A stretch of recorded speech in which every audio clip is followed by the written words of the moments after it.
Hey guys, welcome back to my channel. Thank you guys for tuning in. Today I wanted to talk about the Lakers and the Nets, the two of them who has the better roster. But before we jump into the video, I just want to make sure that if you like and support the channel, I put a lot of work into this channel. Unfortunately, my channel is not big enough to be paying me ad revenue or anything like that, and so it's kind of hard to do this all the time without, looking for a job and stuff like that. But if you like this channel and if you like the things that I do on this channel and if you like part of this community and you feel you want to support this channel, I will leave a link down in the description to my PayPal, and if you want to donate, feel free to. Any amount will do, even $1. Yeah, aside from that, make sure to like and subscribe, and let's jump into this video.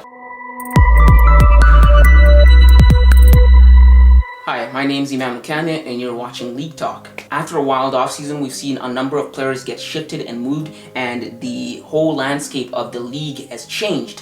One of the biggest surprises that we saw in the offseason, the biggest blockbuster trade, was the trade that moved Russell Westbrook from Washington all the way to Los Angeles, effectively making the Los Angeles Lakers a big three with LeBron James and Anthony Davis. And today I wanted to evaluate the Los Angeles Lakers and also the Brooklyn Nets. I wanted to evaluate their personnel. I want to see who has the better roster. Not necessarily who's better. In evaluating them, I'm taking into account things such as age, experience, and chemistry. So just as a heads up, don't get mad if you think I'm dissing your favorite player in the comments down below. No, I'm just trying to be objective and I'm showing you what the criteria I'm doing in order to get these results. Like I mentioned, the biggest thing that happened this offseason was the Russell Westbrook trade. This made the Lakers a little bit better. They were, in the past, they were favorites in the West, but acquiring Russell Westbrook makes them a contender, makes them a juggernaut. It makes them a little bit more scarier. And as we all know, as everybody in the NBA world knows, most likely these two teams, barring injuries, will face off in the finals, the Brooklyn Nets and the Los Angeles Lakers. I really wanted to evaluate their talent.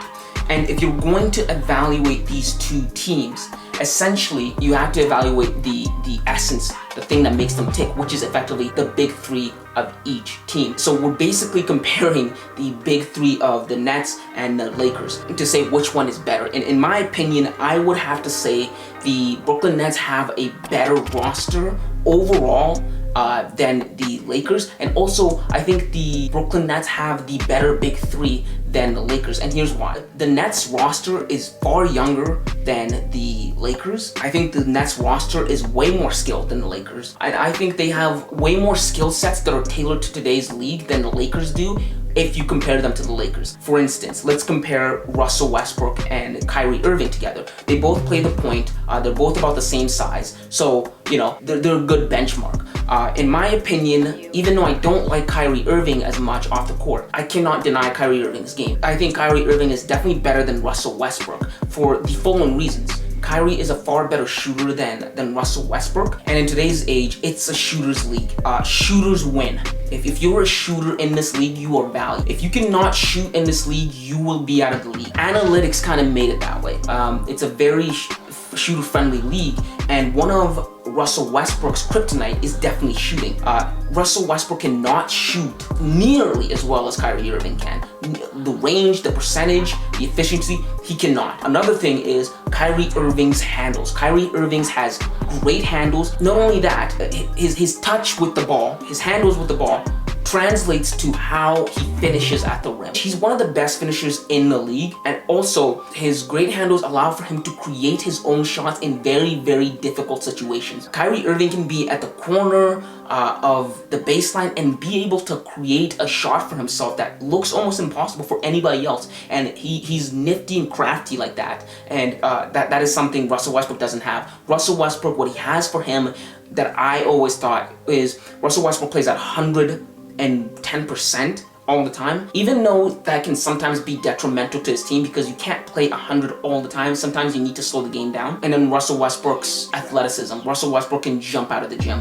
Those are the only really two things that work for Russell Westbrook. And he doesn't have those other skill sets that Kyrie Irving has. And also another thing that Kyrie has over Russell is Kyrie is way more clutch than Russell Westbrook. If push came to shove and you had to choose one person between Russell and Kyrie to make the shot, I think we all know we're taking Kyrie Irving. I mean, Kyrie Irving has done it at the highest level in Game 7 of the finals. Kyrie Irving in that Christmas game in 2016, we've seen Kyrie make incredible shots. Kyrie Irving, untucked jersey Kyrie Irving, is one of the clutchest players in the league. So that alone, off the bat alone, we have the Brooklyn Nets have won over the Lakers. And so with that being said, if I had to give the best overall player out of all 6 of those big 3 players, I'd have to give it to obviously LeBron James. But even giving it to LeBron James, it's not a big margin from Kevin Durant. See, Kevin Durant, what I saw from him this past playoffs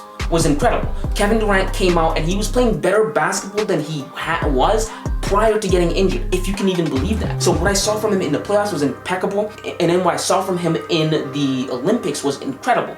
And you can't even say that, oh, it's the Olympics, they were facing a bunch of bumps. No, there were moments where if Team USA did not have Kevin Durant, they would have lost multiple times to Australia or France, right? Even with all those guys they had, that goes to show you that the US isn't so far above everybody else. You can't just neglect them as not being actual competition. They're actually really good. And the thing that set Team USA apart from everybody else is the fact that they had Kevin Durant. That goes to show you, even the title for best player in the world, if I give it to LeBron, Kevin Durant is probably this far behind. So it's not that big of a difference. With that being said, we move on to James Harden. I want to compare James Harden to Anthony Davis. If I were to say who is better out of those two guys, I'm definitely giving it to James Harden for a number of reasons. Number one, James Harden's more reliable. Barring this season, James Harden is an Iron Man. James Harden plays every game, as opposed to Anthony Davis. Anthony Davis plays games here and there. Anthony Davis is built like glass. Anthony Davis is built like Derrick Rose's knees.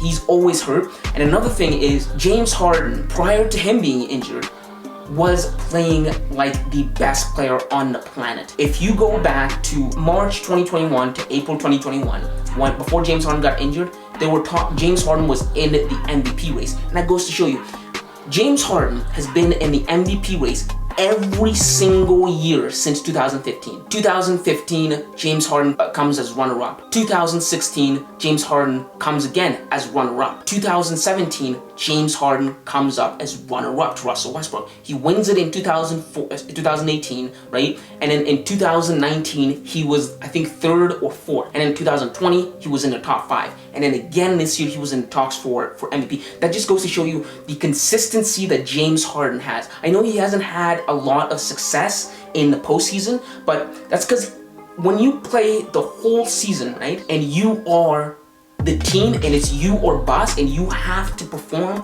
over a period of 82 games, when come playoff time, you're going to be exhausted. And that's been the story of James Harden. Gets you to the playoffs and he's really good, but come playoffs, James Harden gets exhausted and he cannot do it in the postseason. But with help around him like he has now in Brooklyn, I can't really knock him on anything. And you know the kind of player that he is. James Harden is a great passer, has an impeccable ball IQ, probably the best scorer in the league. You can go and see interviews of guys just saying James Harden is one of the hardest dudes to guard in the league. James Harden's game speaks for himself. And I know a lot of people hate on James Harden, but James Harden has been one of the best players in the NBA for the last half of the decade. And that just goes to show you that Anthony Davis is good, but he's no James Harden. So I'd give that to the Nets. And another thing is, the Brooklyn Nets also went out, they re-signed LaMarcus Aldridge, who's coming back out of retirement. And obviously he's gonna start at number 5. And I think LaMarcus Aldridge is better than Dwight Howard, and he's better than DeAndre Jordan,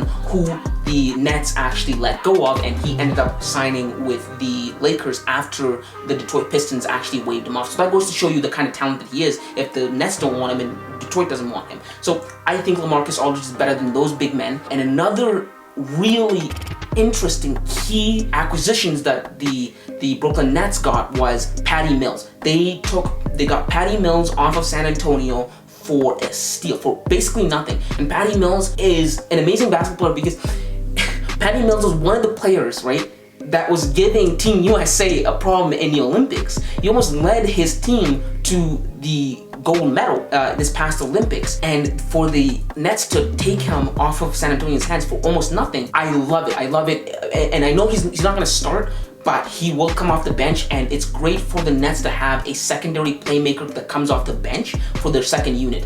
And the Lakers did get Rajon Rondo. He re-signed with them.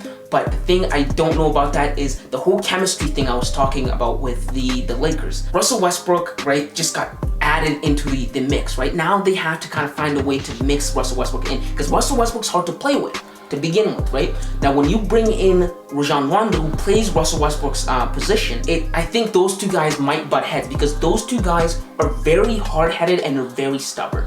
And taming Russell Westbrook is a job in and of itself already. And then bringing in someone like Rajon Rondo, it's going to be interesting to watch. But yeah, those are my thoughts. I think the Nets have the better roster, most talent. They have more talent on their team than the Lakers. But that doesn't necessarily mean the Nets are going to win a championship, because talent doesn't always equate to winning, right? If talent doesn't work hard enough, or if talent doesn't know what to do with talent, it won't work, right? And that's one of the things about LeBron. LeBron's talented, and he knows how to utilize everybody else around him. I can't really say that for any of the guys on Brooklyn, but we'll see. I'm really looking forward to the upcoming finals. I hope these are the two teams. It's about time we see LeBron James and Kevin Durant in the finals again, right? Before LeBron retires, because LeBron's up there with age. That was another thing that was a knock for me on LeBron. His age with him and Kevin Durant, his age, I'm not too high on that. But yeah, those are just my thoughts. I'm not trying to diss any of your favorite players if I said anything about them in this video. Let me know what you guys think down in the comments down below. And yeah, if you like the video, make sure to like and subscribe. And again, if you would like to support this channel, I'll leave a link down in the comments below. And aside from that, see you kids.